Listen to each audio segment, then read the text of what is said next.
La confrérie des éthérés, épisode 2. L'aventure commence. Il faisait frais ce matin-là à la porte nord de la cité impériale. Alric s'était levé tôt pour ne pas dire à l'aube, afin de profiter des premiers rayons du soleil. Sortant de l'un des dortoirs de la guilde des aventuriers, sans même se soucier de saluer les autres occupants ou le vieil homme déjà affairé à son comptoir à l'entrée de la guilde, Alric sortit du bâtiment. Si pour un elfe de son rang l'utilisation de ces dortoirs miteux réservés aux aventuriers de bas niveau aurait été vécue comme une insulte, mieux valait l'insulte à une nuit dehors sous la pluie, même dans l'un des parcs de la haute ville. Après le chapardage d'une pomme sur une étale du marché nord, l'elfe rôdeur se dirigea tranquillement vers la porte lourdement gardée. Avançant sous le regard inquisiteur des légionnaires, Alric fut heureux de constater que le mage nain et le paladin l'attendaient déjà à la sortie du corridor. Le premier lisant un grand grimoire, usé, recouvert de symboles cabalistiques, pendant que le second s'affairait à apprêter son cheval, un destrier de guerre ayant visiblement vécu des jours meilleurs, dont les sacoches de sel étaient usées et rongées par l'humidité ambiante. Si visiblement le nain avait passé une nuit classique, les brins de paille et la terre visibles sur le canon d'avant-bras du chevalier semblaient indiquer une nuit dans une étable de la basse ville. Après de brèves salutations et une petite discussion avec Zoldyck au sujet de son livre de magie, tout en préparant son sac, Alric se mit à préparer son arc elfique, bandant ce dernier et s'assurant de la bonne tenue de sa corde et de ses flèches. C'est alors que l'elfe entretenait le métal spécial de ses pointes de flèche, un alliage permettant à un archer compétent d'y insuffler des sorts, comme un léger sort de feu ou de glace, Alric vit arriver la silhouette visiblement mal réveillée d'Alessio, sous une lourde cape de voyage noire, usée et rapiécée par endroits. On distinguait à sa ceinture une épée d'aventurier assez bien entretenue, ainsi qu'un grand nombre de couteaux de lancer.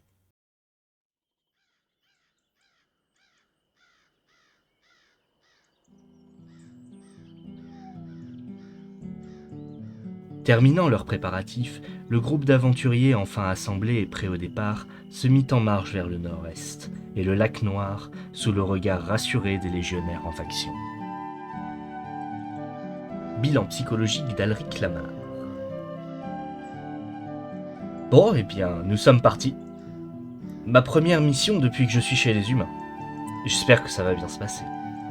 Autant le paladin, là, Piotr, a l'air assez sérieux, voire ennuyeux même. Autant Zoldyck est franchement sympa. Pour un nain, c'est rare.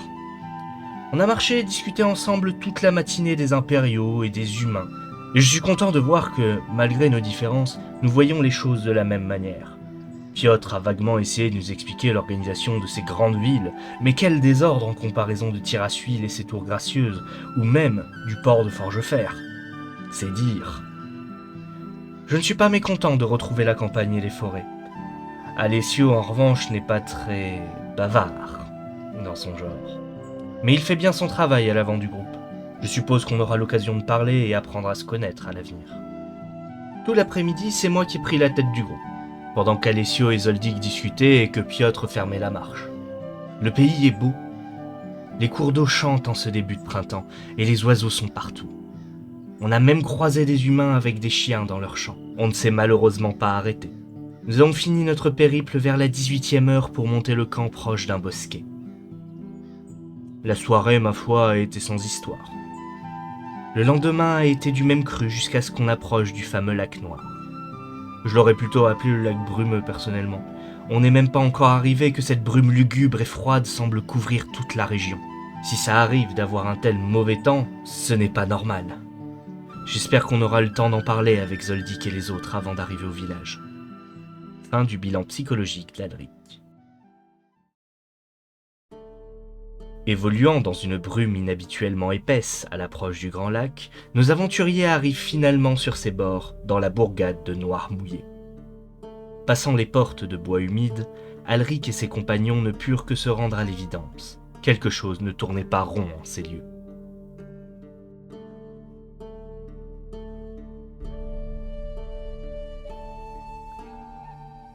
Se dirigeant vers le port, afin de chercher un navire, ils furent surpris de se voir refuser toute demande de sortie sur le lac.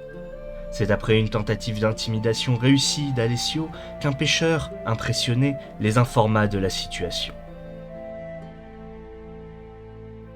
Peu après la reprise des conflits à l'ouest avec les Hommes du Chaos, qui mobilisa une grande partie des légions impériales cet hiver, un étrange brouillard avait commencé à se manifester de l'autre côté du lac. D'abord sans causer d'autre heurts que le désagrément des pêcheurs. Alors que le solstice d'hiver passait et que seuls les pêcheurs les plus téméraires ou désespérés s'aventuraient encore sur les eaux, des disparitions commencèrent.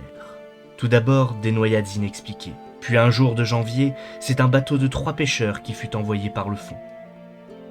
Surprises par ce début d'année si lourd en pertes humaines, les autorités demandèrent à la garde de la ville d'enquêter, hélas sans succès.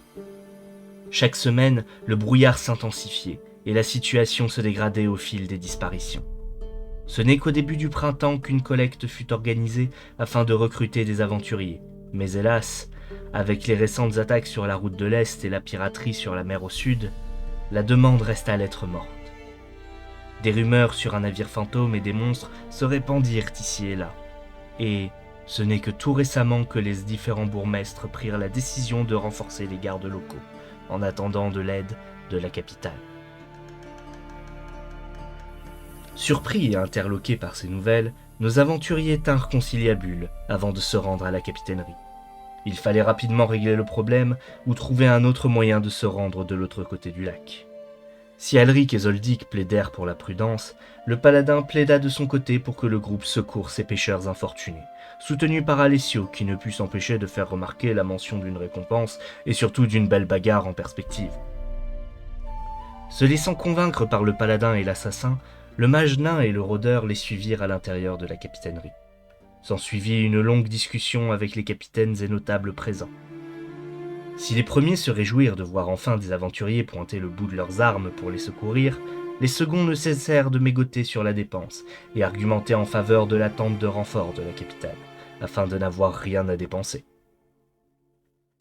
La discussion commença à s'intensifier, le ton montant même entre quelques pêcheurs et certains marchands sous le regard circonspect des aventuriers. C'est finalement l'irruption du maire qui réglera la question. Faisant taire les marchands pingres ou pusillanimes, c'est après un court échange avec les aventuriers et la confirmation de la présence d'un navire fantôme que l'un des marchands accepta de prêter son navire pour chasser le bâtiment dit fantôme en échange du passage des aventuriers et d'une partie de la somme promise pour l'élimination des monstres.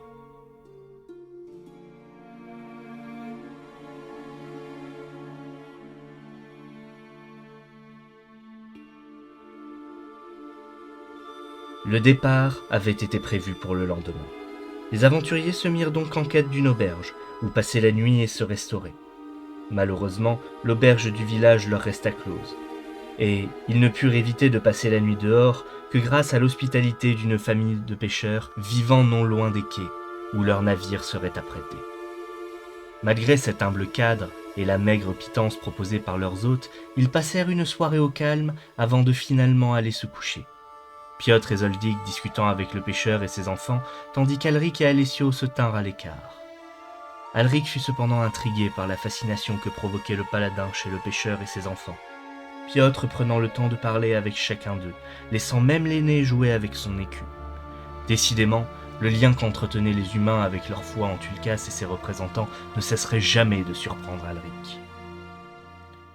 C'est au matin qu'Alric et ses compagnons se retrouvèrent, après un rapide petit déjeuner et des derniers préparatifs, avant de monter à bord et de faire leurs adieux aux villageois.